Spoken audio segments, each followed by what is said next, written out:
Hello, book club. Happy Monday. Let me know where you are in our current book of the month read, which is book one, Voices in Crystal, in the Children of Stone series by Mary R. Woldering. In our corresponding book club hosted by Heather Skinner Facebook group, on weekdays, we talk a little bit about discussion topics from each chapter. So today we are actually on chapter 8 discussions, which is called White Fog.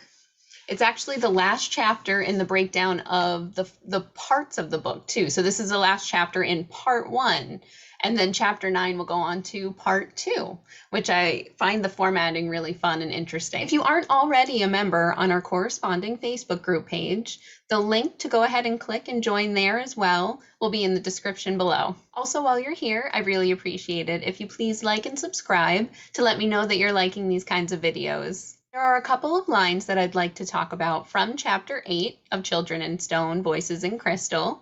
The first line is, "He didn't trust the voices."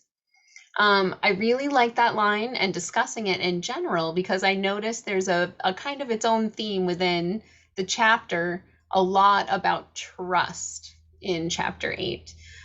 So for those of you who have read to Chapter 8 so far, I would like to know in the comments here or on our Facebook group page, what do you think about that trust in Chapter 8? Do you feel like he is doing a good thing, not quite trusting what he's seeing? He's also kind of coming from this state of thinking he's in a dream.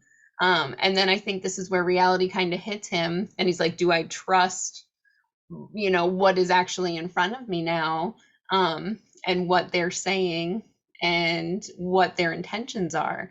And that is fun to see the progression of that thought process, that questioning as a reader in general and in this chapter. And also, whether you've gotten to chapter 8 in this read or not, I would love to hear your thoughts on just characters in general in stories, watching them build a trust in some way. And then also another topic I would like to bring up from chapter 8 is a quote, "The child voice that sounded like a younger Laura cried out in joy, as if he had just given her a toy he whittled." Something that has been really fun to discuss this month already with this book by Mary R. Woldering. She has a lot of really fun culture and skills. So we've already been talking a little bit about reed basket making, archery. A lot of really cool skills have come up. So now whittling has been mentioned, which I also find very interesting. So I would love to know if you've read to this point or not.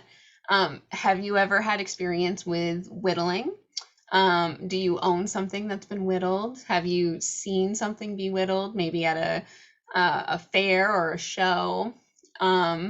I would love to know more and hear your experiences or your thoughts, or maybe it's something that you've always wanted to look into.